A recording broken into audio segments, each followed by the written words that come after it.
Hello and welcome back to the History of Video Games podcast. My name is Ben and I'm here with Wes. How you doing, Wes? I am doing pretty good, Ben. How are you doing? I'm doing great. It's a little late for us to record. It is, yeah. I'm still doing okay. I had pizza earlier this morning, so I think I'm just still coasting off that, you know? Oh yeah, on that pizza high. Good to go. Yeah. Weirdly enough, I ordered Domino's, right?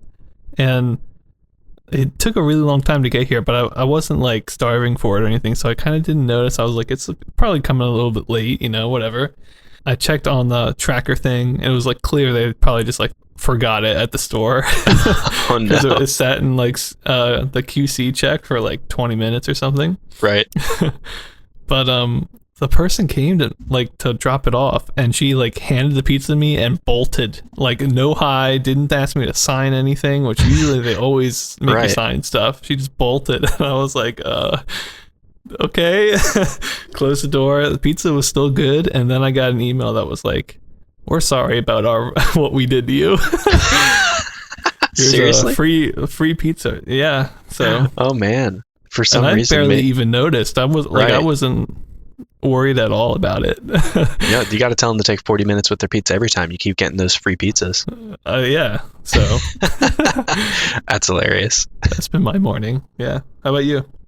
Oh yeah, doing pretty good. I was doing a little bit of song and dance, community theater performance thing, as you and I both do from time to time. Mm-hmm. But we are here for video games. So do you want to start off with talking about what games you've been playing recently?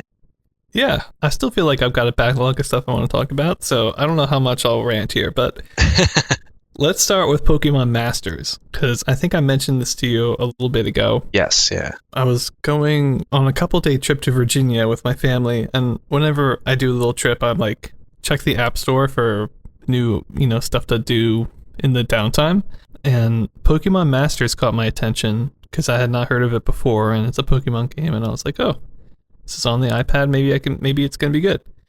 So it's kind of weird. It's like a Pokemon game, except it's kind of mixed with that team, almost real-time fighting kind of game, which I see a lot of on the App Store. I think one of the Marvel games I played is similar to it. Right, Ultimate Alliance or something like that. But yeah, exactly. One of those. You've got 3 Pokemon out, and they each have I want to say 4 abilities, and 2 of them are always not offensive, so right, not really that entertaining. But it was kind of I was having a good time at first, and then I slowly was I don't know if I'm into this. The good thing about it is it has a really in-depth story mode, and as far as I can tell, you can just play through the whole thing and there's nothing stopping you. There's no I hate the games with energy meters, Marvel Ultimate Alliance has that. Right, where it's do 5 missions a day or whatever. Yeah, it's okay, you played 15 minutes today. If you want to play anymore, you got to give us money. And you're well, I guess I'm not going to play now. Pokemon Masters doesn't do that, and I love that. But the thing I hate about it is for each mission, it'll tell you oh, this mission has all fire Pokemon, so you really want to bring a water one, right up front it says that. Mm-hmm. And you probably only have 1 water Pokemon. And if you don't bring that 1 water Pokemon, you are so dead. It's ridiculous. You got no chance. So they really kind of pigeonhole you into picking certain Pokemon for each mission. Right. And to me, the whole point of Pokemon is I can pick whoever I want, Right. If I want to play through the game with Slowpoke, I feel like I should be able to do that, And all the old Pokemon games allow you to do that. Whereas this one, it was well, if you pick Slowpoke, you're not going to win. Right. Because super effective moves were just if you didn't use them, you wouldn't be powerful enough. So I feel kind of the whole point of Pokemon was kind of snatched from the game. Yeah, I can see that because you definitely in the main series games have oh, this guy is the gym leaders, he's a rock type gym leader, but still you need a varied team to be able to beat him, and also you'll beat him and then you'll go to the next place, so it's not you have to constantly just build one type against one other type or something like that. Yeah. Seems weird. It really felt like like imagine the old games, but for each gym, you had to round up a new set of Pokemon and then fight that gym with just that Pokemon, and the next gym would be totally new ones. And it's like, Right. no, I want, I just caught a Charizard. I want to use him forever, Right, It's right. like, no, you're not allowed to use Charizard here. He sucks. Yeah, it doesn't let you develop any favorites. I mean, I guess it forces you to play with ones that you might not normally pick, but yeah. Yeah, it does, but I don't know. I just wasn't enjoying it very much after a while, but I was still in the Pokemon mood. So I was like, well, what if I go back and play the original a little bit? So Ooh, yeah. that's what I've been doing lately, and oh my god, is it so much better. I was playing Pokemon Blue. I'm still playing it a little bit, but it's like the best. It's like the reason why this podcast exists, because it still like holds up so well and it's Right. so much fun. Yeah. And I can, if I want to play through the game with a slowpoke, it lets me do that. So it's pretty good. And that's not one of the ones that had a remake, right? I think that was just Red and Green that had remakes. Well, green wasn't a game. It was red and blue and yellow. Oh, no, the Green was the Japan release, I think. Oh, was it? I'm Maybe. pretty sure, yeah. I thought the remakes were of red and blue, but they just called it red and green. I could be wrong about that, but that's how I thought it worked. I can't remember exactly, but I know they kind of remade them, and so there's so many little different versions. Yeah. But I'm playing the original Blue right now, okay. and I'm having a great time. And I'm actually kind of already looking at the next game I want to do, which I found out there's a Pokemon randomizer out there, which What? sounds awesome. Yeah, for the original Pokemon Red and Blue, there's a randomizer, and it allows you to selectively randomize parts of the game. Oh, This sounds nice. awesome. You can randomly do the starters, which I probably won't do, but that's cool. The one I really want to do is all of the Pokemon trainers that you fight, all of their Pokemon will be random, but they'll be scaled, right, to Right. whatever level Yeah. they're supposed to be. So you could like leave Pallet Town, just first someone with the Charizard like right away. Right. The You guy know? is like freaking Mewtwo in his party, and you're like, wait, what? Which I think would be awesome, because you only see like really powerful Pokemon in the very late game, And Right. that's only a couple times, and then that's it. Right, but getting to like fight against one Dragonite like 50 times, he's the bane of your existence or something like that. I just feel like it'd be so fun fighting him with like a Weedle, Yeah, exactly. That does sound pretty sweet. And winning. I want to do that. Yeah. They also allow it so that any Pokemon can spawn anywhere, or I think there's one where just like the Pokemon you usually can't get can now spawn somewhere. So like an Alakazam that I would have to trade for, like I can't do that, but he'll be on the map somewhere. I can actually pick him up. That's awesome. So- Yeah, especially for emulators where like they have some janky ways that you can trade, but it's not easy. Right. And like, using like I would love to have a party that is like Squirtle, Charmander, Bulbasaur, because a randomizer I might be able to catch the others. Right? I think that'd be really funny. So I'm already kind of eyeing that up. I haven't started yet, but I'm eyeing it up. So I'll let you know what happens. Yeah, that sounds cool. Yeah. What have you been doing? Well, you got me thinking that I had been playing a lot of Pokemon Sword recently, again. And Okay. there's actually more of an end game to it than I thought. So I still haven't gone through that, and there's still plenty for me to do, but people blew through the game in like 20 hours, and then we're like, there's zero end game. And I don't know if I'm just like a total noob or what, but like I still have so much left to do and so many Pokemon left to catch. I know I'm going to be playing that for a while. But Mhm. the main one I wanted to talk about is I've been playing with you and as well as a couple of our friends we went to college with, Planet Side 2, Oh yeah. which is always just like a weird game in the way that it's one of those free to play games that's like good, but then you get a little tired of it. But then like you're just like, this is a really good game. I don't know, there's just elements of it that I don't like. Mhm. And so we've been playing that, and especially with 4 people and even like larger teams, when you have people on comms, I feel like that's where it really shines the most. Like, Yeah. single player, I could play for like an hour and then just get totally pissed at all the snipers everywhere and just quit.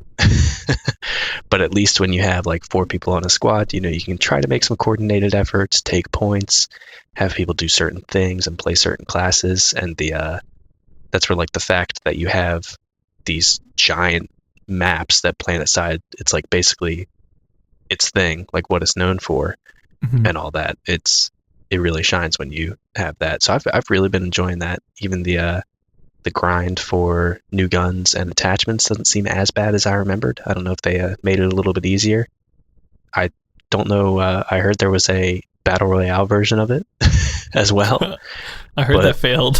Yeah, I just saw a news article that was like, hey, yeah, this is like dead now. And I think I saw like one video up and I was like, yeah, I'm never going to play that. So hopefully they're still doing well where they are now with their giant, like huge, massive conquest, because I think it does that really well. And it has a lot of intricacy that I totally forgot about as far as like the map, where I was reading that like this type of base in this location makes it so that you can access certain types of tanks for your whole team. And I just totally didn't even realize that was an aspect of the game. A lot of the times you kind of just fighting and all of the three teams have equal territory taken over, so it doesn't matter. But if one team was getting like really owned, they just get even more destroyed, I guess, by the fact that they can't spawn tanks anymore. Right. So interesting balance stuff there, but yeah, it makes certain points on the map matter more than others, I guess, which previously I just kind of go to wherever people are fighting. I'm like, okay, this is the one, you know? Yeah, but some of them are just sort of like strategic points in that they block access to other points, and then other ones are like the tech labs, I know, and bio labs are the big ones that give you like a bunch of other stuff when you unlock them. And also the fact that there's like these victory points. I never really even realized how you win a map because it takes like hours and it just kind of happens when I join in. But there's like victory points based on what kind of areas you have taken over. And one of the things that gives you like half the points that you need to be able to win the whole map is if you somehow take all the territory from your warp gate, which is basically like your home base in the corner of the map, and all the terrain between that and an enemy's warp gate. Which sounds insane, but I bet it's happened before where like people just totally sweep over the map. Right. But yeah, it just playing it recently made me remember how like I get tired of that game every now and then, but it really does have a lot of cool stuff to it and a lot of intricacy. Yeah. When I was playing that with you, I was like, man, that Warhammer one would have been so good of this.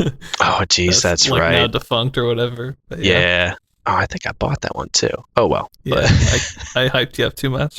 You did. It looked really good. And it was fun when we played it, but it was one of those like fun, but it's fun because I know that they're going to put more features into it soon kind of things. And that just womp, womp, womp, didn't happen. It was like, yeah, so we'll have a new map out in a month, and then it's like 3 months later, and they're like, it's not done yet. And you're like, oh, is this a problem? You know, but too late. Oh man, the negative side of early access games. It happens. It does. I don't regret it. Exactly. We read the disclaimer when we bought the game, so yeah. But that's pretty much what I've been playing recently. So did you want to get us started on our special topic? Yeah. So today for our special topic, we talk about a lot of these personal computer company and creative computer company newsletters a lot in our timeline because, you know, they make one about every other month. And I thought for this special topic, why don't we look at one a little bit more in depth? Because we usually only look at the games from each newsletter. We don't really talk about what they're really about or what's inside of them. So in today's timeline, we're actually going to start with the August-September People's Computer Company issue and the games that are inside of it. But I thought, why don't we look at that issue? We'll talk about the articles and, you know, what all encompasses one of these, because they were obviously relevant to the history of video gaming. Like, all the scans are still here, so someone kept them around. They thought, you know, these are worth keeping. And I've actually seen in even like Wikipedia articles, these newsletters being cited as sources for like reviews of some of the earliest video games. So right, these are like the source material that for our history podcast, they're very pivotal for providing a lot of information on what was going on in this time. Right. So, and normally we only kind of just briefly mention them, but I thought, you know what, let's go in and talk about this issue. This is the People's Computer Company, Volume 5, Number 2. In August, September of 96, or 76, not 96. So, obviously starts table of contents. After that, we get an entire like little couple pages about Star Trek. I think it's the original 71 version and how to play the game. And it's like an in-depth, detailed analysis of how to play this game. Everything from how to read the map, how to use all the features and like what they do. Like it kind of talks about like number 1, ship status report. This gives information, blah, blah, blah, blah, blah, bearing, self-destruct. It allows you to, do whatever. Right. It talks about energy consumption over time. It's like a little strategy guide, honestly. Huh. On Star Trek, which is a little weird because it did come out a couple years ago. But the reason why they're talking about it now is because they're actually going to kind of move into talking about a local Star Trek contest at the University of Wisconsin-Milwaukee. Whoa, okay. So I guess this was a custom contest about who could make the best Star Trek game, or maybe it was the best Star Trek kind of mod from the original base game. But apparently there was a contest and people from this newsletter were present and are writing about it. So they kind of talk about the show, the contest. They talk about a couple of the contest, I guess, contestants, what they did. Huh. That's kind of crazy that, I think about it as kind of this small thing because it just shows up every now and then on our timeline, but that they organized, a group like this of like-minded Trekkies together to make Star Trek variations. Yeah. And then they go into, I guess, the newsletter writers kind of talk about the games and they critique them a little bit, and they're like, oh, I would have liked to seen this, I would have liked to seen this. And even they have, I guess, like letter to the editors where other people have written in and have talked about their experiences with Star Trek and the many spawns that it has cloned over the years, which is kind of interesting. So like this person saying, your game appears to be a slightly more sophisticated Rock'em Sock'em robot game. So I don't know, it's interesting. But it's like probably close to 10 pages on this Star Trek convention and Star Trek in general with some nice illustrations in it. Very After cool. that, we have a little history segment. I don't know, it says the Great San Andreas Fault Caper. It talks about the San Andreas Fault, I guess an earthquake in 1906, and has a little comic about it. I don't really know what the point is, but I think it's kind of just like here's a random history thing in our newsletter. Some interactive storytelling, or I don't know. Yeah. It then it goes back in, maybe that was an ad actually. Then it goes back into the Star Trek marathon. It has pictures from the event. It says the youngest participant, and there's a picture of like a probably 5-year-old kid playing checkers or something in the background. Nice. There's multiple pictures of people that look like they're either hungover, dead, or sleeping. Right. And then a bunch of like 1970s badly dressed people with like big goatees. So, and exactly. Really old looking computers. That's exactly what we want out of like 70s era computer nerds, which I am a nerd. I don't say that to malign these people because I am also very nerdy, but just like the giant glasses, there's like glare on the glasses and they're just like sheepishly looking at the camera while there's a giant computer. That's pretty much what I imagine. It says, so one here is photo 5 says, sometimes Mark napped, and that's the whole description. It's just a person, like a picture of someone napping. He's on the floor too with like pillows. Man, Star Trek wipes people out. He's on a shag carpet. I mean, it's pretty well done. After that, it moves into an article called But It's Fun, But It's Educational, Computer Games for the Classroom. And it, I guess, talks about a couple of computer games that would be good for the classroom. One they have here is Guess the Animal.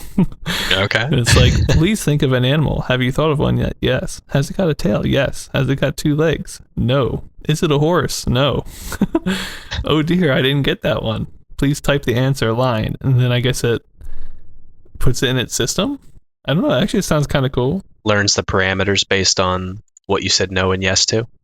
Right. It also has Wampus in here for the educational, I guess, for math people, and has Guess the Number, which we've seen a lot of actually. Right. Let me see. What else do we have here? A mini tail. It looks like either an ad or someone's experience with a mini computer, like a kind of like a little article.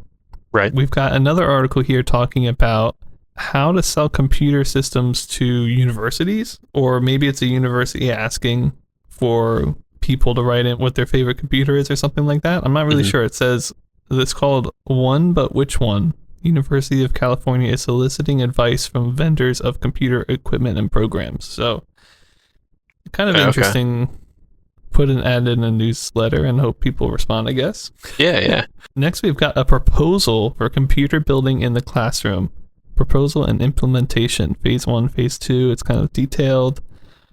This is not the only one of these, but a couple of these articles look almost like research papers, by like that you would find on LexisNexis or something today. Right, yeah. And I mean, at the time, this might have been, since it was still such like a budding industry, kind of, like, this was probably a pretty good and used resource that if you wanted to get your word out there and be like, hey, kids should be learning about how to build computers, it's a good place to put all your research into. Yeah, it's interesting. They actually have a letter here from, I guess you probably published this or sent it to schools or something, and this one's from Fred C. Bayer High School Math Department. Someone wrote back. So they have that. They have budget section, $2,650 for phase 2. The yearly total yearly cost, it says. I don't know. That sounds like a lot. Already shooting down his proposal. Yeah. Next, we've got A Game, Planets by Mac Oglesby. We'll talk about that in the timeline quick. We also have another game, Journey to the Center of the Earth, with a great illustration of, like, I don't know, it looks like it's a dragon shooting fire, but the fire becomes a mountain, and there's people kayaking, biking, camping, and there's like a god at the top. Whoa, man. Yeah. Pretty cool. Then we've got, this is an interesting article, Dungeons and Dragons by Steve Jackson of Games Workshop. What? Games Workshop? Yeah, that's what it says. I guess they have been around that long. That's crazy. I know. Actually, I wrote it down somewhere how long they've been around. Do I have that written down still? No, I don't think I do. But they're definitely around, but it's weird that they're writing about Dungeons and Dragons, which is by somebody else, I think, right? Right. I don't know when ownership transferred or if they were the original owners, but it's Wizards of the Coast right now, right? Mm-hmm. Yeah, I'm not sure. I thought they were the original owners of that, but I'm not positive, so who knows. Yeah, I'm not quite sure either, but it's weird that Steve Jackson of Games Workshop is writing in the People's Computer Company about like a pen and paper game. Right. But he is. It's not related to a computer game here. He's just talking about the pen and paper. He talks why it's so cool. He does like a little example of walkthrough. Like, GM says blank, blank, blank. Magic user says blank, blank, blank. He's got a hand-drawn map that's labeled, which is really cool. He talks about the spread of D&D, kind of cool. After that, we get a little comic strip called Fortran Man, which I think Fortran was one of the computing codes. It was, similar to BASIC. That was used during this time. So I guess it's a little fake superhero Fortran Man. We get something called Forget Me Not. It's like an article. I'm not really sure what it's talking about without reading it. It's a lot of text. There's not a lot of pictures on this one. Scroll past. Something about like having computers, the success and growth of computers will equal the success and growth of human thought too. It's kind of like that meta stuff. Okay, interesting. Yeah, it's a couple pages long. Seems in depth, we'll say. We then have an article called The Positive Power of Thinking. And it looks more like a scientific research paper than anything. Did you know that thinking's good? Yeah. Reprinted by permission of Psychology, it says. I guess that's a psychology scientific research paper or something. Psychology periodical or something like that. Yeah. It's got this weird picture on the end of it. It's like a buffalo, and then what looks like a toilet on top of it. And on top of that, it's a picture of a human eye. I've got no clue what's going on there. You got to think about it, Ben. And the buffalo is actually holding a book in its mouth. So. Sorry, that's great. we have a crossword puzzle, and the hints include such good ones as festival and frequency and typo. And one that just says weird things. I'm not good at crosswords, but I wonder if this is actually like good. It must be like referencing within the newsletter, because I don't know what else it would be. Well, some of them definitely are. Like this number 2 says PDP-8 in a disk with a floppy disk and a CRT. That's the hint. Well, I got no clue, but after that, we've got another game here, Hats, which we'll talk about later. And then a couple pages of letter to the editor, where people write in stuff to the people of this newsletter, and then I guess they'll sometimes answer back, sometimes they just show the letter. But it's quite a few pages, actually. Some of them are pretty long, some of them are pretty short. Some of them include code that people sent these guys. Some are just like, hey, we like you. Also good. Yeah. After that, they have, this is actually, I think, the most important section of the whole newsletter. It talks about upcoming computer events all around the country, from computer chess tournaments to, what is this one? The National Association of Users of Computer Applications, or NOCL. I guess a conference there, college offerings at different colleges, different things that kind of just spread the world of computing to people. And, if you want to learn more, you go here, it has a section of these are books you can get. These are books that contain games. These are books that contain programs, etc. So this is probably the most important section, I think, although it might be pretty boring because it's just kind of lists of stuff, but I think it's kind of cool. After that, I don't really know what this is. It says the old soldier turns on to energy. I don't know what this is. This is some sort of book, I want to say. Okay. I'm not really sure why, though. But yeah. It's a mystery. Yeah, it's a mystery. It even mentions other PCC newsletters. It's you want to learn how to program Star Trek? Check out our newsletter from whatever ago, A list of different software books, math, human and hardware, games, music, which is interesting. And that's it. That's the whole thing. But you can see, a couple big articles, mainly about Star Trek in this one, and also education, and a couple games and lists and stuff. But that's what makes up a whole issue. It's about, how many pages is this total? That's about 50 pages total. But yeah. Pretty cool. I mean, and it's funny the amount of time that we play D&D inspired RPGs and Star Trek computer games and talk about how important that is to video game history and just personal computing in general. And it's just the one that we picked to decide to go through, and maybe in a lot of these newsletters, right in there's articles about Star Trek and D&D, just kind of reiterating how important both of those properties are to this whole timeline. Yeah, I didn't plan that at all. I just picked it's this hilarious. One. Yeah. I think I picked this one because of the Star Trek convention. I thought that was really cool, and I was like, I kind of want to talk about that. But yeah, it's very interesting that it had all that stuff, and it even talked about it mentioned Wampus and stuff, other things that we've covered, right? In kind of a different light. But I wonder, how much an article like that influences somebody reading it to go and make that D&D game that we're going to play next, Right. Yeah. I think it could have a big influence on them. Yeah, because we mentioned before, these are actually pretty read and popular newsletters, and the same people that did this one are also in charge of creative computing. So they've got a couple that they do. There's one called Byte Magazine, all about hardware, which we never talk about because there's no games, but they're doing quite a lot of work here. I mean, it's 50 pages of material and a lot of it's text. So they're doing a lot of big, complicated articles. And I just kind of wanted to go a little bit more in depth because we talk about it pretty often, just about what one of these news articles actually contains. Mm-hmm. It's not just a couple games and then that's it. But I think without further ado, why don't we move into the timeline and we'll actually talk about those games. Yeah, sounds good to me.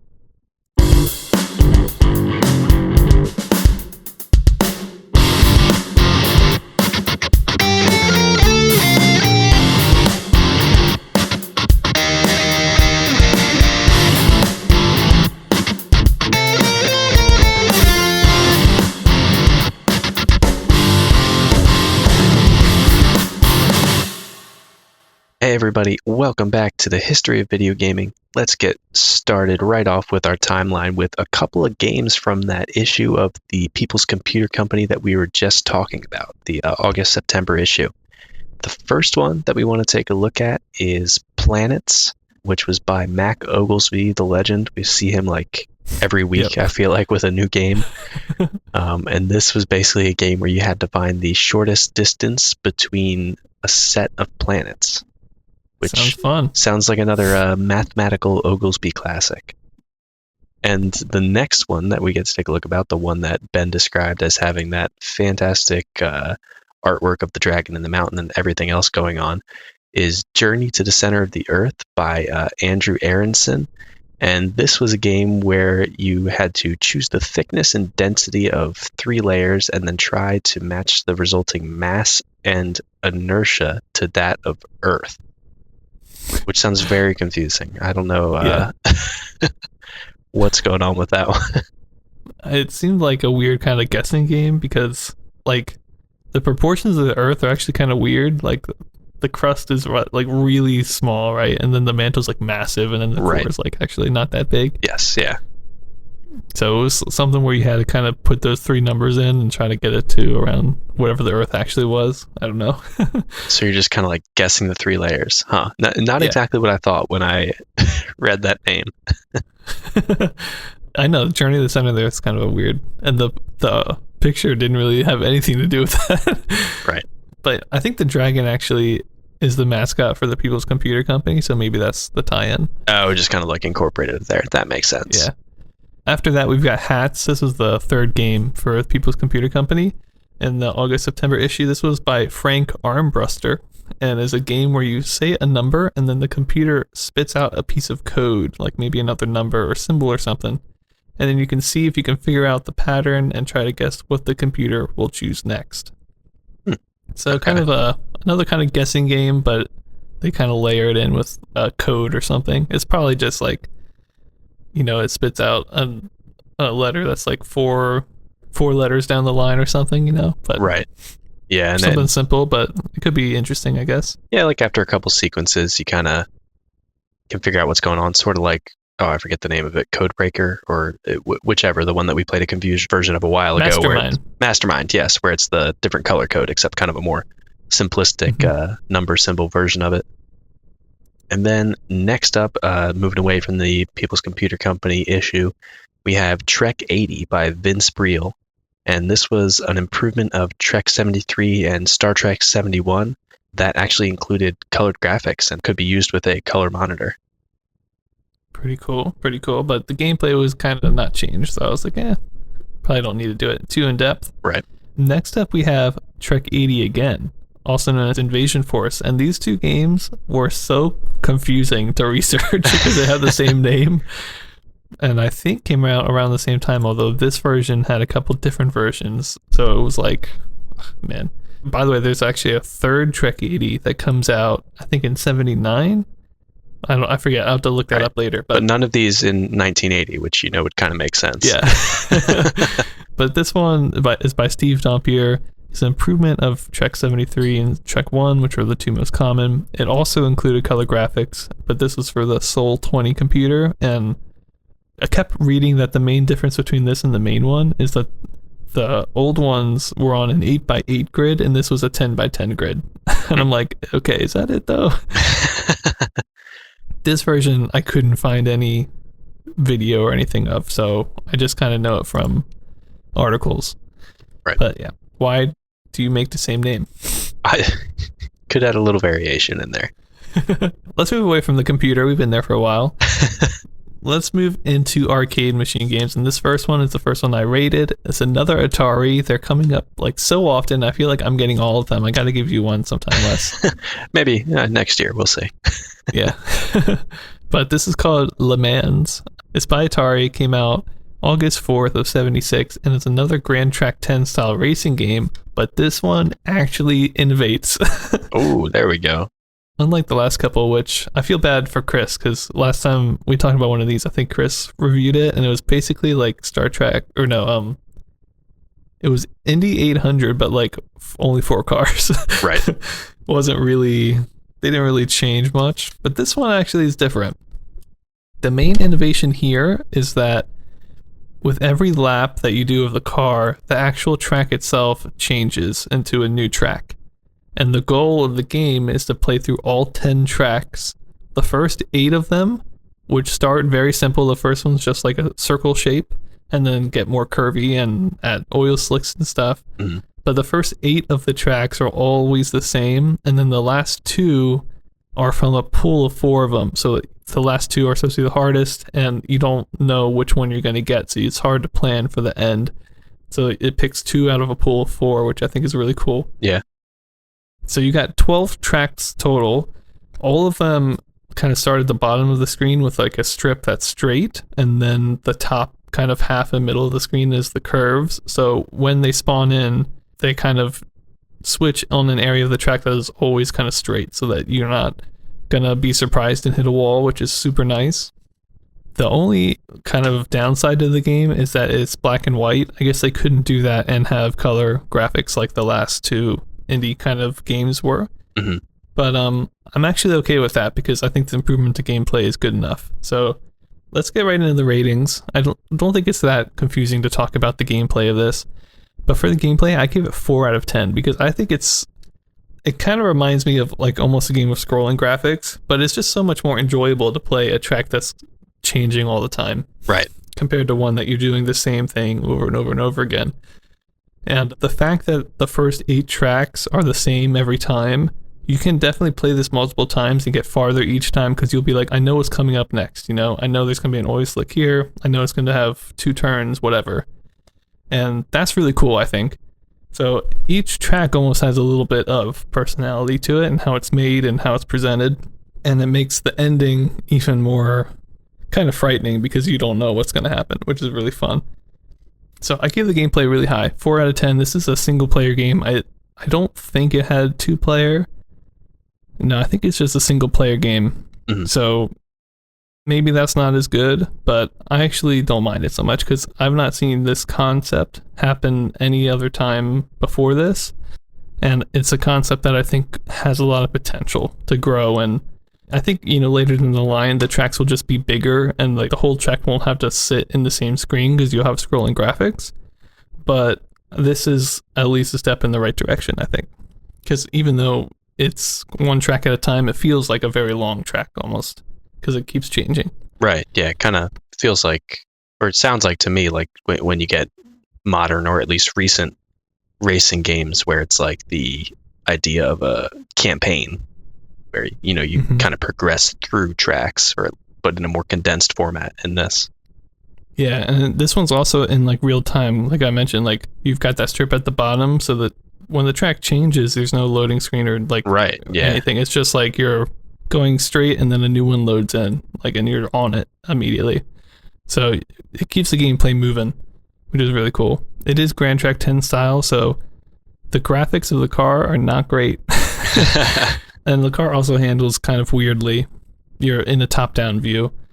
So I give the graphics just 2 out of 10. It's very reminiscent of the original Grand Track 10. It really doesn't feel like the graphics have changed at all. The only thing that has changed is the tracks are changing. And I do think it keeps score. It keeps track of time. Mm-hmm. You had a certain amount of time to do all this stuff. I think it might have, even like if you got to the 9th track or something, it gave you like an extra 30 seconds or something. I kind of forget, but it is doing more than just displaying just the graphics that are needed. It's doing score and stuff, but it's black and white and the car doesn't look great.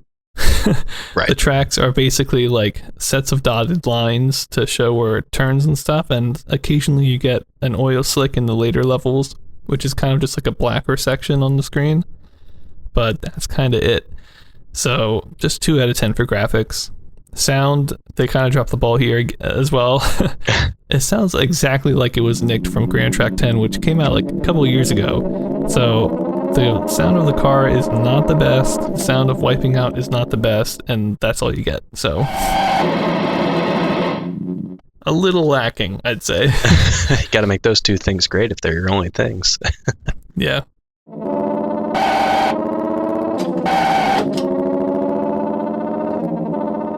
And then for relevance, I gave a 6.5 out of 10, a little bit higher than normal, just because I really think this concept is unique and it's really fun to play. I guess it's the first time we've ever seen a game have multiple tracks in it, which, like, as you mentioned, racing games today, if they don't have a lot of tracks, they're like trash, right? So Right. this is kind of the beginning of that, because up until this point, every game has only had one track and they've all been trash. No. Right. But I mean, I just feel like it's very pivotal in that way, and it is Atari, so it's not like nobody's going to be playing this. So it's got to be somewhat relevant. So I give it a little bit higher than normal, 6.5 out of 10. And that makes the overall 3.5 out of 10. It's a very solid game, but you're going to be playing it for the gameplay because the graphics are not good. There's no overlay. There's very bad sound, but the gameplay is fun. And considering that they're basically building off a concept that they originally made, like, how many years ago? 4 years ago or something? No, couldn't have been. 3 years ago? Two or 3 years ago. They're still, like, I feel like getting mileage out of the same thing. Yeah. So to have one this late that is still, like, good, but from the same kind of original concept, it's like, wow, they're pulling out all the stops. And it is good. So it was fun to take a look at, despite the fact that I feel like I've kind of already been seeing this for a long time. It's like, no, this still brought something original to the game. So yeah, it's a good one. Yeah, it sounds cool. And it's, I mean, like, for the stuff that they didn't change, that would have been nice to see as far as like graphical and sound improvements. It does sound like that the gameplay improvement of the switching maps does at least a pretty decent job of compensating that to make this still like a solid entry from Atari. Right. It's just like so nice to have. I mean, all the tracks are still the size of the whole screen. They do a good job of taking up the whole screen. So it really just builds another depth to the gameplay that every other racing game up to now has been lacking, in my opinion. So right. Yeah, it's nice. It was a good addition, I think. One that needed to happen for the history of racing games, in my opinion. So I'm glad that it's here because I'm excited to see where it's going to go next. Very cool. And I guess we can get straight from there into the first game I got to take a look at in depth for this episode. And another favorite companies of ours. This one's Attack by Taito, and it came out in September of 76. Finally. They haven't done anything in a while, I think. I know. And you know I like Taito, so I'm excited for that. So this one is one that I didn't get to play, but I did get to take a look at a couple different videos. There was a couple videos of looked like somebody who might have restored a machine and played it, so it was pretty cool to take a look at. I wanted to start off with just an anecdote of when I started seeing if I could do a little extra research on this one. Anytime you search Attack by Taito, you get tons of results for the anime Attack on Titan.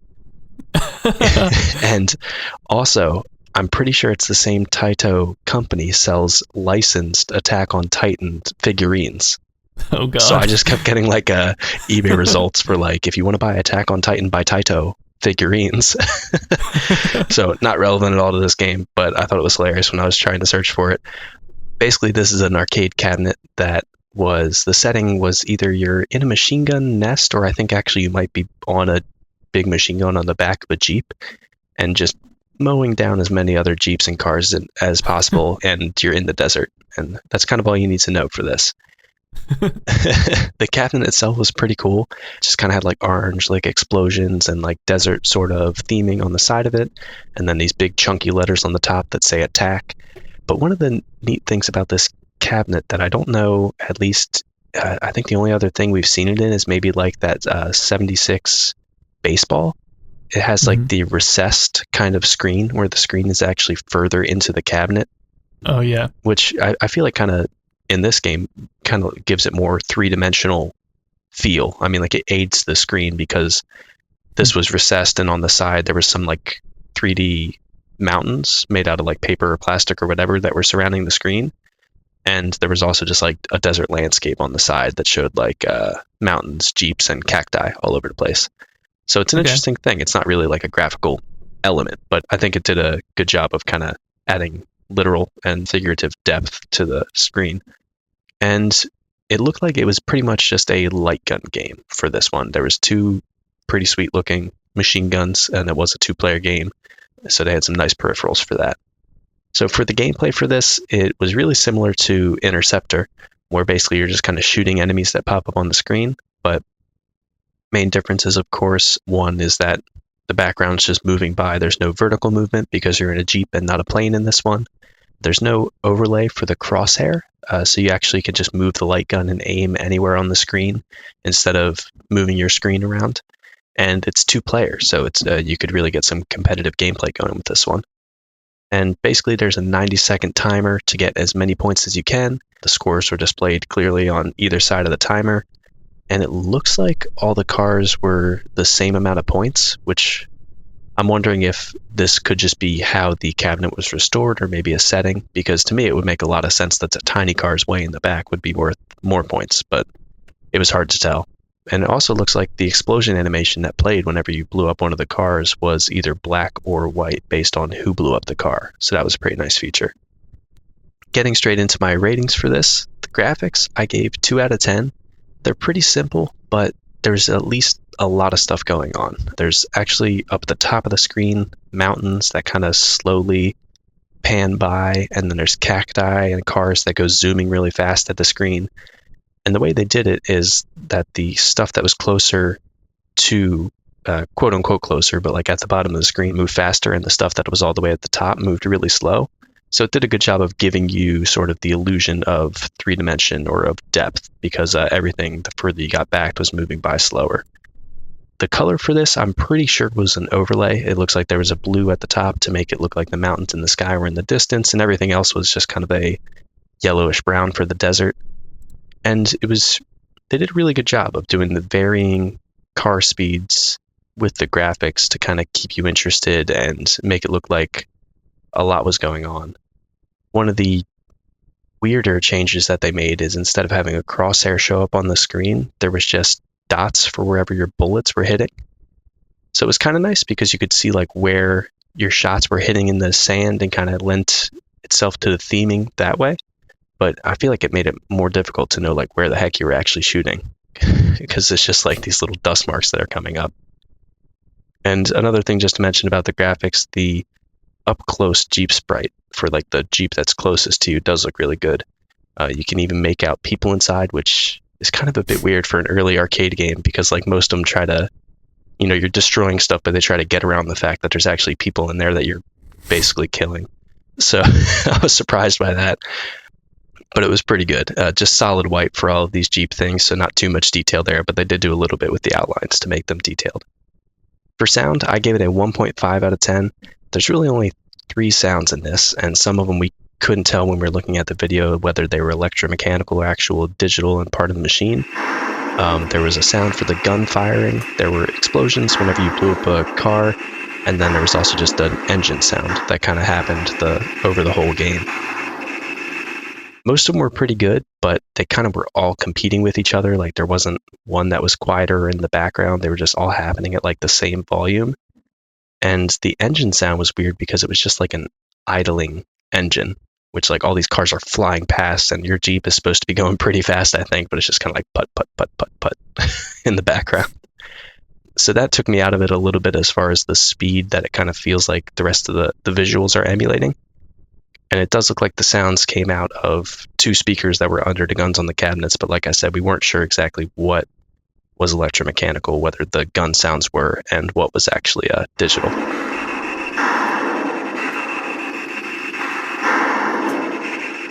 For the gameplay, I gave it a 1.5 out of 10 as well. I prefer this gameplay style to Interceptor, just because for me it's easier to like pick out multiple targets on the screen because the screen is in a locked position, but you can aim anywhere on it.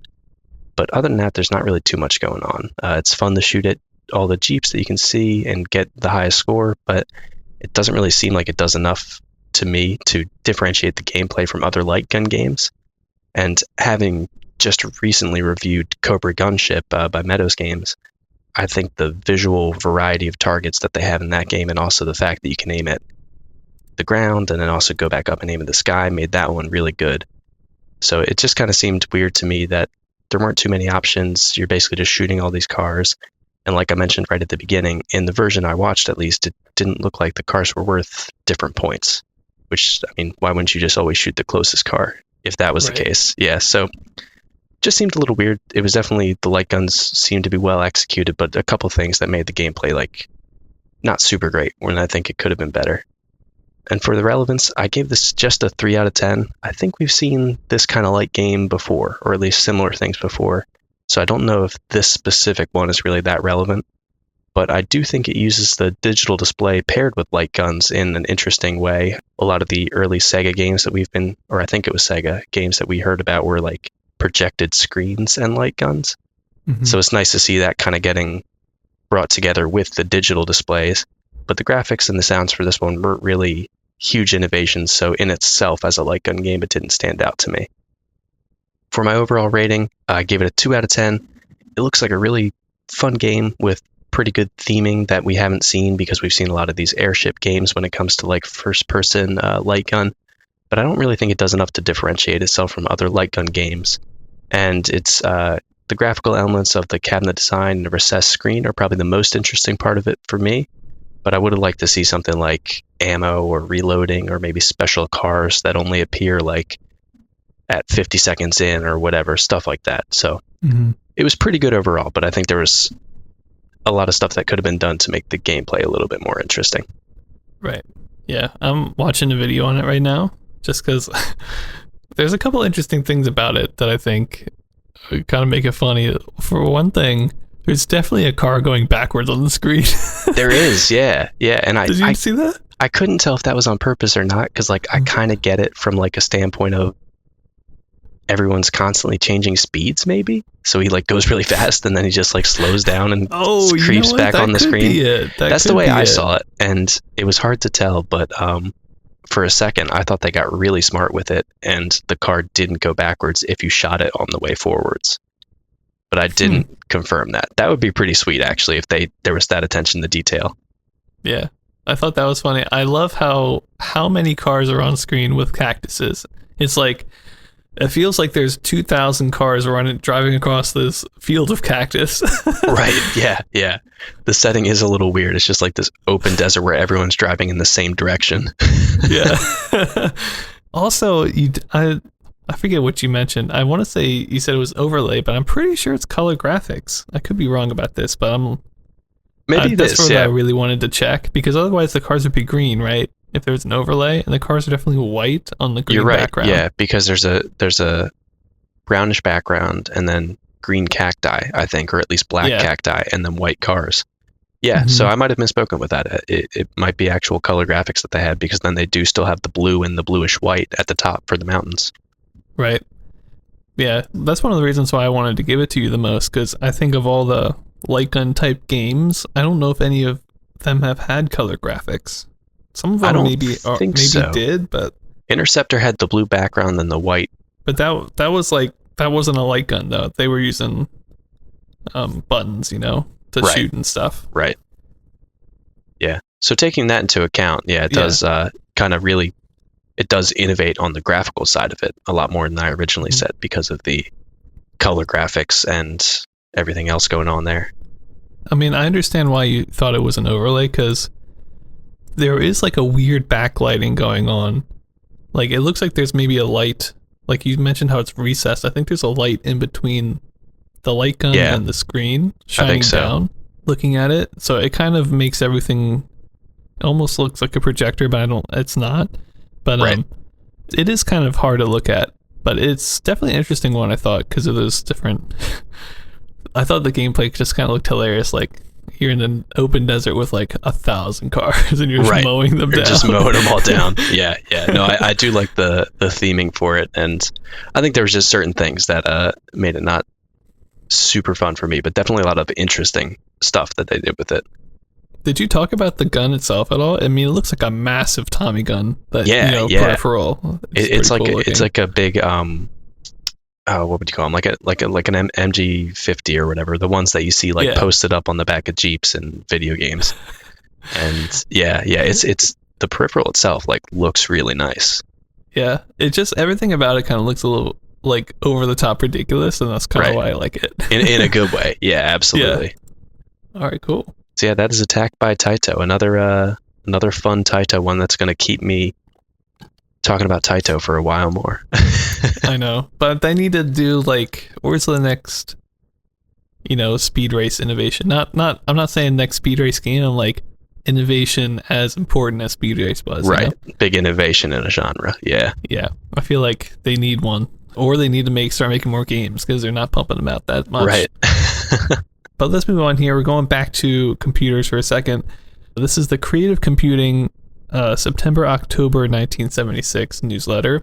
It's been a while since we've seen Creative Computing because the last 2 issues either weren't published or have been lost over time, which is kind of unfortunate. But we're back now in the September-October newsletter. We're starting out here with the game. Another one by Mac Oglesby. He gets around.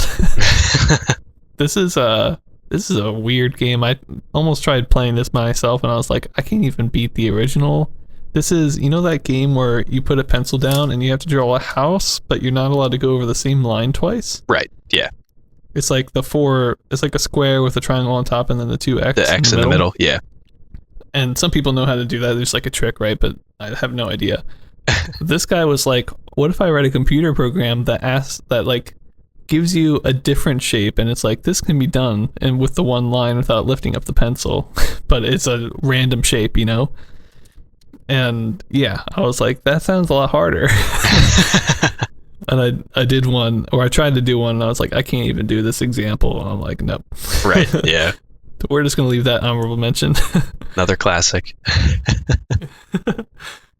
And so next up from the same Creative Computing issue, we have Delmar by Ron Morgan, which was a horse betting simulator featuring odds and money that actually persisted from race to race. I guess that's nice. Yeah, I mean, for the horse betting aficionados among us. Well, they actually have a couple games to their name already. I think. They do. But let's move on from that. Now I'm going to move into my second game that I rated. This is actually a console today, the only one. And it's Super Pong 10, the sequel to Super Pong by Atari. We only know this came out sometime in 76, but it includes 10 games, as it says. Or did it really? It only actually included like 5. It was weird. They market it as 10 games, but I think it's only 5, and then there's a 1 or 2 player version of each. Right, yeah. So, I don't know. I feel like they kind of lied to us a little bit there. Yeah, we've seen that with some of the clone systems or some of the many Pong systems before, where they're like, oh, it's got 1 billion games, but like, only one of them is something new. Right. And the original Super Pong included 4 games, so it's really not that much of an improvement. Right. But nonetheless, it is the Super Pong Atari franchise, which, if you guys remember, it's the rainbow color one, which both Wes and I really enjoyed and thought looked really good. This is the continuation of that, so we still have the rainbow colors, and that's, just a really cool thing, because I don't think... Has there been another console that's been color? I think there has been, but the last one I did. The legendary console, yeah, the 370. Model 370 Adversary. Yeah, that one did have true color, but there's something about the rainbow that's very unique and very special, seeing especially the ball move around, because as it's going, it's changing color as it's moving, which is really cool. Mm-hmm. It's just a really cool one. So yeah, the graphics are still awesome. And in addition to that, we've got a couple more games. I think actually the most important thing about this whole console is that it later released as Super Pong Pro-Am 10 and Super Pong 4, which is the Sears version, I guess, which there has been another Super Pong 4 by Sears, which I have to mention too. So too many consoles, too many similar names, but the really cool thing about it is there were versions of Super Pong 10 that were 4-player, and 2 of the paddles on the 4-player version were detachable. So cool. It was 4 players, but they didn't have to be like on the same console.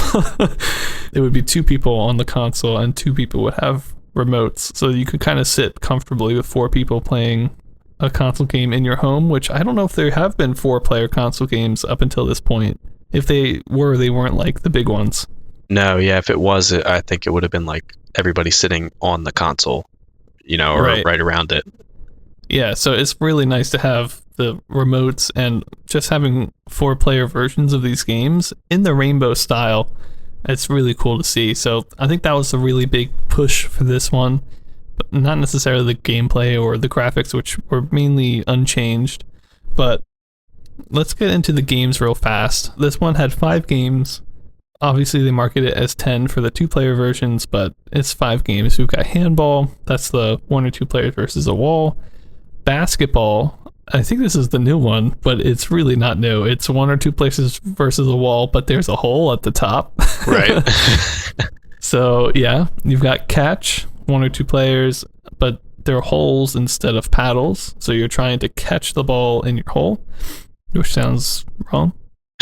We've got Pong, the classic 1 or 2 players, 1 paddle, and Super Pong, which is each person has 2 paddles. Again, some of these games had 4-player versions.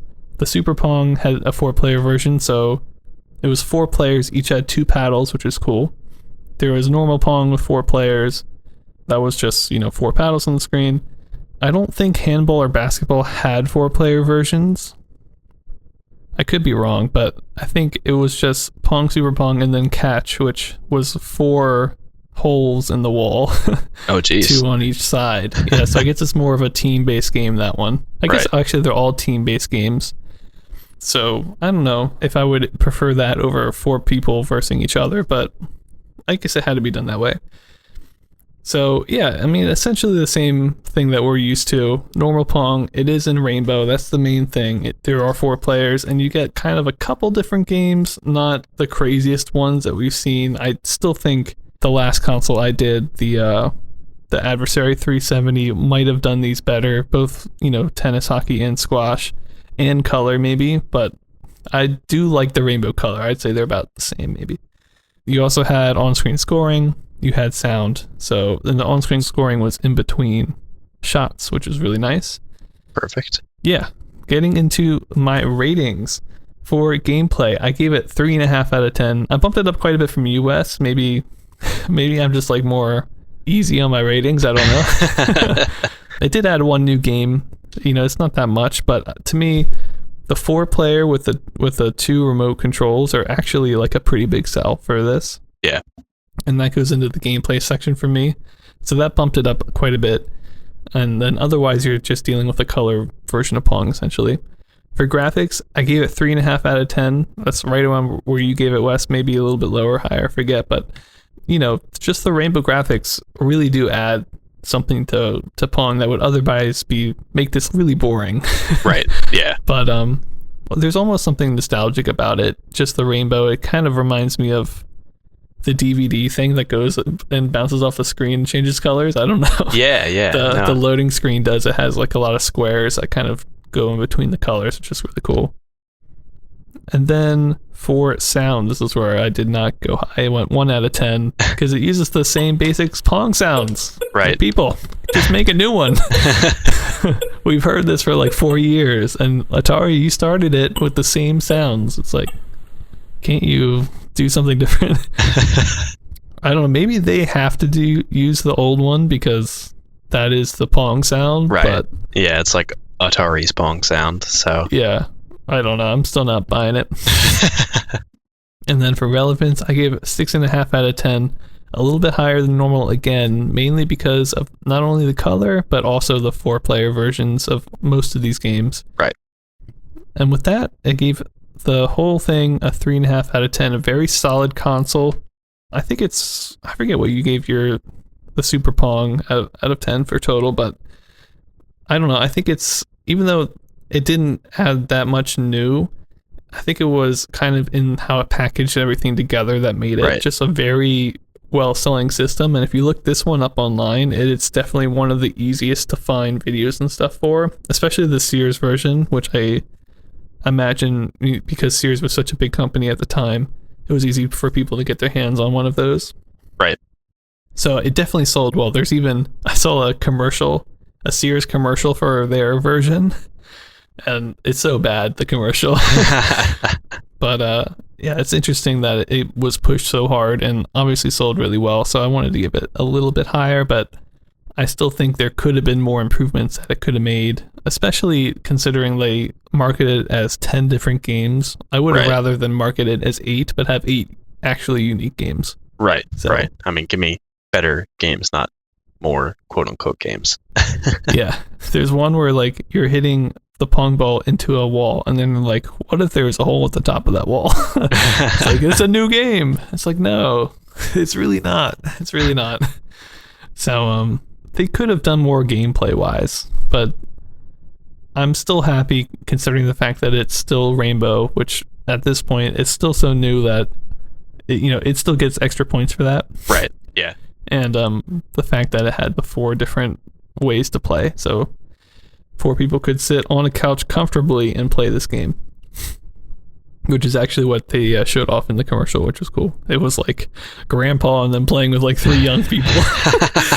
Super weird, but nice. Yeah. Oh, that's awesome. Super Pong. And for reference, my overall rating for the original Super Pong console was a 3 out of 10. So kind of speaks to what you were talking about. Of like, this one's making those incremental, nothing huge, but definitely making improvements over the original console.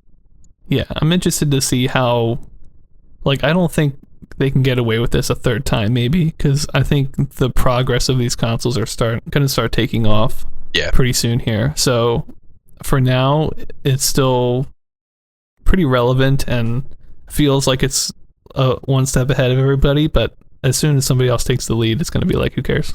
Right. Yeah, it's got Rainbow. Who cares? We'll see if we get another one of these in the next year or two, if we're like, wow, this is still great, or if like, man, they really dropped the ball on this one.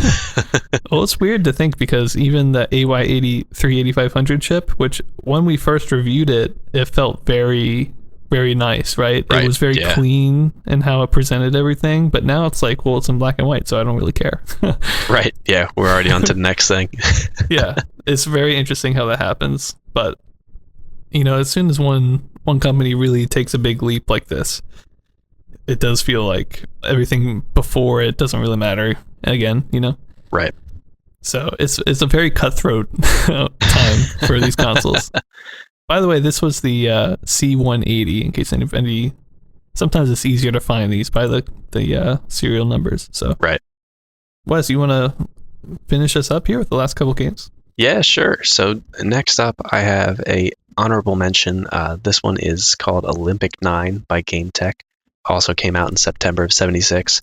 And it was, wouldn't you know it, a collection of 9 Pong variants, including some with crazy ball function, which... Not sure if that means putting the English on it or what exactly that means, but it's unknown if this one ever actually released. There's very little info about it. Got to put a little English on it. You got to put a little English on it if there's anything we've learned from this timeline of video games so far. But next up, we have a really exciting one to close up the episode with, one that I actually got to play, called Colossal Cave Adventure, also known as Advent and Adventure, by William Crowther, that came out in 1976. And I should say, as I'm going through this, we discovered as I was playing the version of it that exists, and this really good version of it that you can still play, it's pretty synonymous, this version, with the 1977 version that would later come out with basically additions to the original code made by Don Woods. So for this one, we're basically going to be reviewing sort of both of those. Just keep in mind that a lot of the main elements and kind of what made this game important or kind of revolutionary were from the 76 version. And it was mainly the reason that Don Woods promoted his game so much in 77 that that's sort of the known as like the original Colossal Cave Adventure. So to start off with some history for this, it's the first full like text adventure type game. One of the websites that documents the history of this calls it an interactive fiction game and says it's the first of that kind. But really, when I look at this, it's kind of the quintessential like text adventure. Like you type north and you go north and then you get a description of where you are, that kind of game. Yeah. It was developed for the PDP-10 mainframe, and it takes place in a fantasy version of an actual cave called Colossal Cave in Kentucky. And while William Crowther was developing language for what would become the ARPANET in 72 or 73, and then also as he continued in the future, he decided to combine his love of exploring caves, which he actually did with his wife, and D&D, which he did in his free time, and he wanted to make a game that kind of married both of those. So he had used computers previously to map the caves that he had explored, or that other people had explored, and he actually used a simulation of one of those maps to create this game. And he basically designed it to receive certain text commands, and he hoped to do it in a way that it would seem like you could type normal responses to whatever the computer was prompting you for, and that the game would respond. So it wasn't really like you could type anything in, but he tried to add a bunch of options so you could type in a lot of different actions and it would respond right away. The game itself consisted of 700 lines of Fortran code, which is what we talked about, not to be confused with 4chan, and 700 lines of additional data for the game. And there's 66 different locations that you could actually visit on the map, which is a lot, and it kind of give me flashbacks of Moria, where that map was like so big I didn't even scratch the surface. And there's actually an emulation on an AMC website for a show called Halt and Catch Fire, which I didn't really know anything about, but it's a kind of like a dramatized version of like looking back at sort of the history of like personal computing and a bunch of these like fledgling companies that started back then. I don't know too much about the series itself, but it says a lot that this game was important enough in the history that AMC was like, yeah, we should make an emulation of this to help like complement this show that we're making about the history of this. So talking about the gameplay, like I said earlier, it's just a classic text adventure style game. You get a description every time you move somewhere, and you can explore different locations, and then you basically gather items on you as you go and use them to solve puzzles and progress, basically. You encounter various monsters, and you have to get past them using all the items you find. And it's important to note that the game could only recognize various phrases, which there was an FAQ that on the AMC website that told you basically how to get past every single hurdle that you might find in the game. So I ended up being a little bit frustrated as I played this because I didn't want to look at all those. But some of the various phrases that you had to use were like really specific. So I understand why they put that FAQ up there, because I just couldn't figure out how to do some stuff until I looked it up. And also, if you're playing this emulation, it is more accurately, as far as I can tell, an emulation of the 77 version, because there wasn't any kind of scoring in the original one. But this one does have a point system that was added based on how much treasure you gathered as you went through the cave, and if you safely made it out of the cave. And another important note for this is that you had 3 lives, and then this like omnipotent character, which kind of is the computer, revives you using magical orange smoke. There's some funny, I don't know. It's strange stuff is happening in Colossal Cave. It does have some funny text if it says like you die 3 times, and that's like, hey, do you want me to still try to revive you? I don't have any orange smoke, and you're like, yeah, do it. And then this computer says, well, sorry, no, I can't do it. Do you think you can do it yourself? And then you say yes, and he's like, well, if you're so smart, figure it out. And then the game just ends.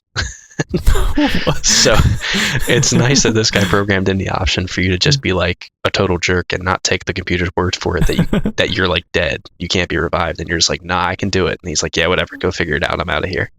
So what you're saying is there's multiple endings. I guess so, yeah. If you just choose to die 3 times, you get your own ending where you're trying to revive yourself, or reincarnate, I think is the term that the game uses.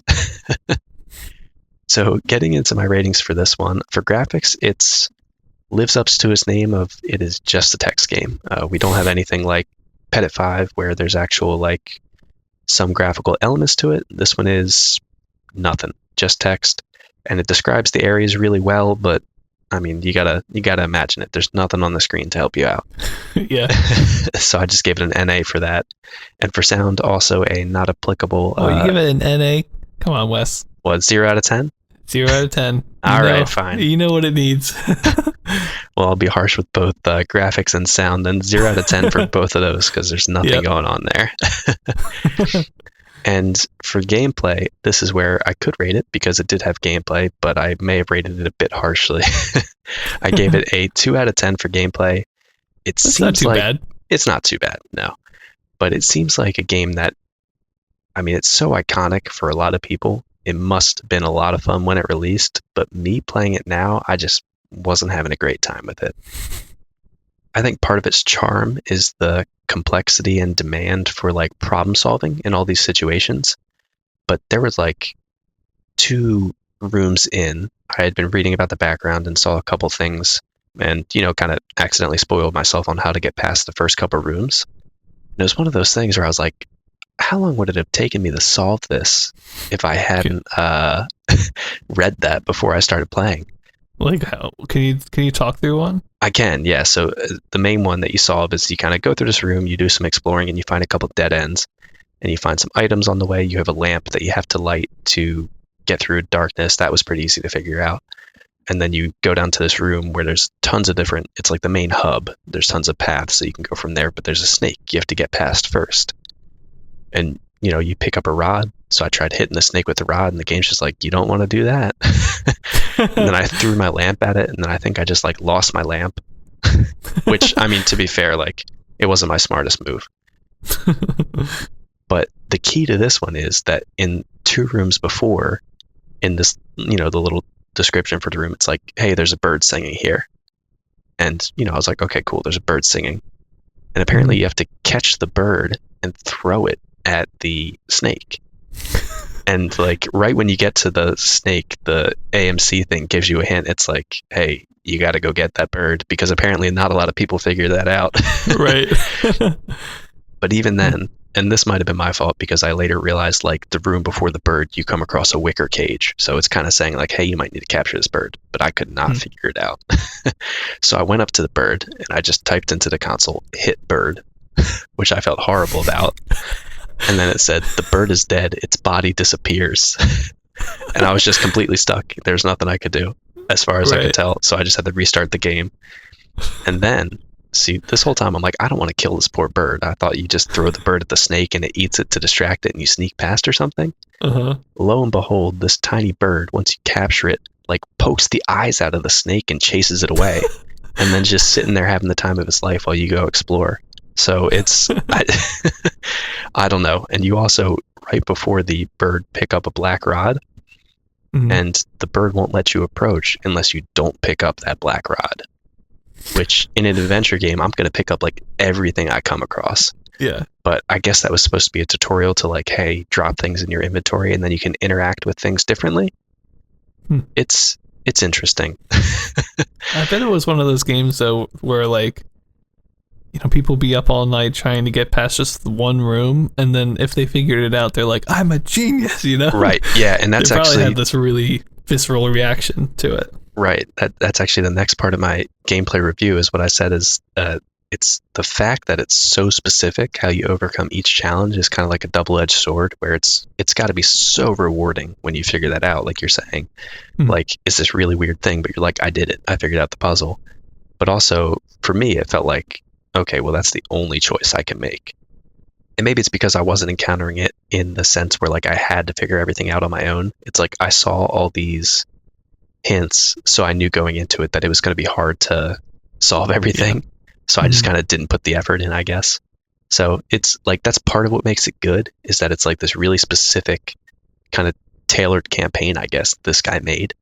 And you have to figure your way through it, but also it makes it frustrating to play quickly, I guess, as well. And also I think the fact that you can just type in the words you want and the game will take action is pretty cool. I mean, what he was going for, but the commands are pretty specific. Like I typed a couple things that was just like, I don't know what you mean. And I got that cage and I was just typing over and over again, cage. And it was like, what do you want to do with the cage? And I just typed bird. And it's like, well, what do you want to do with the bird? And I forgot that there's this unoperative word of like get bird. Like I never tried put bird, but maybe that would work as well. Okay. I typed take a bunch of times, but that wasn't working. Apparently get is the word for grabbing things. So there's a back and forth to it of like what makes it bad is also what makes it good in a way. It's like super specificity is probably also what made it so fun to like explore when people originally played this. So going to the relevance for this, I gave it an 8 out of 10 just because it has a huge cultural impact and it has had like several iterations. And people were excited to beat it and pass the code. It sounds like people just kind of like passed it along and were playing it all the time. and it was inspiration for the whole like text adventure genre, which, you know, isn't something we see a lot now, but it plays a huge part in everything, I think, like RPGs and all that kind of style of game. And it was even an important enough part of game history that it's been discussed in several different books. There's been documentaries that this guy and this game have been included in. And like I was saying with the emulation, AMC was even like, hey, this is important enough to our show that we're doing that we want to hire someone to make an emulation of this game. And I think a lot of the relevance is likely due to the Don Woods version of it that came out in 1977. In the Wikipedia article, they were talking about how Crowther, when he originally made it, didn't really, you know, he just kind of made it to make it. He didn't really want to distribute it. But Don Woods was like, hey, check out this awesome game, and really helped boost the popularity and relevance for it. So overall, I gave it a 3 out of 10. I think the game has obviously tons of relevance, so I think it deserves a fairly high rating overall. But the way that the game is simple and complex at the same time makes it unique and iconic, but not my type of game, at least, that I would have a lot of fun going back to play. But I think if it is something that people want to, you know, of trying to solve problems and the feeling when you finally figure out what that specific scenario is that you need to solve it, I'm sure there's lots of people who would still enjoy going through the original Colossal Cave Adventure today. Oh, yeah. And so that's it. It's a big one in history. Yeah, definitely. By the way, quick, how was there like story, or was it more just like, I guess if you played long enough, maybe there'd be a story, maybe. It might develop as you go. I mean, yeah, unfortunately, I didn't get too far into it, but they give you details of like, there's this cave that has treasure, but I don't know if you have a reason for finding it. Mm-hmm. Yeah, so not a ton that I saw, but there might have been a little bit more later on. Yeah. I'll tell you what, when I sent you the map, oh my god, does this map look so complicated? Yeah, I like the way they did that map, but it is super confusing. It's like these like pasted pictures on top of like squiggly lines showing like the southern and western directions, and navigating was also took me a while to figure out how to just move around in that game. Like there's these weird, you know, I guess if it doesn't really make sense how rooms are put together, so you get these weird squiggly lines like that go across the whole map. It's like if you go down in this hole, you end up on the other side of the map. Yeah. You know? Yeah, there's an interesting tip that they give you right when you do like the help section at the beginning of the game, where it's like, okay, for people who are trying to map this out in your head, it's like, oh, the corridors and ways that you get from room to room aren't always linear. So just because you enter a door through the north doesn't mean you are entering the previous room from the south. I'm like, oh god, great. So you know, like it's like, okay, move north, and it's like, all right, you entered through the east, and it's like, what is my brain supposed to do with that? So that did make it a little tough. It's funny. I mean, obviously a very important one. The whole text-based genre is, I feel like it was a kind of like a fad, but definitely popular in its time, and this is the one that started it all. So right, yeah, super important. By the way, it made it into the Video Game Hall of Fame. Did you know that? There's a Video Game Hall of Fame, first of all. And okay. There's only there's only like 20 games in it because it's only a couple of years old, but one of them is Colossal Cave Adventure, and I was like, oh my god. So that's really saying something for how important this game was. Yeah, it got inducted with like, I don't know, like Sonic, Mario, you know, it was like, they put it that high. Wow. It's like, oh my god. I don't know if it is that. I wouldn't put it there, but right. It must have had some big implications down the line. Yeah, we'll find out. So yeah, a very important one. That's where we're going to end it today. Please check out our website. Send us an email. Send us a Twitter. Did I say that right? That's right. Tweet. Yeah, send us one of those Twitters. That's how the kids say it. What else? Is that it? Yeah, check it. Yeah. I think you hit all of them. Okay. I always forget. Anyway, I hope you guys enjoyed this special episode. We talked about the PCC newsletter. Obviously, that was cool going through it. We talked about Le Mans, the first ever racing game that had more than one track in it. Very important. We talked about Attack by Taito, a light gun game with true color and lots of stuff on the screen. Lots Super of Pong Jeeps. 10. Yep. And Colossal Cave Adventure, probably the most important computer release of the year. So, really cool. And that'll do it for us today. By the way, next episode is probably going to be the biggest episode of 76. there's a lot of big name games. So Oh yeah. Have your second pair of pants ready because we're going in. What an elegant way that you have just described that, Ben. So thanks so much for joining us for this episode. Make sure you bring as many pairs of pants as you own for this next episode. See you guys next time. See you later.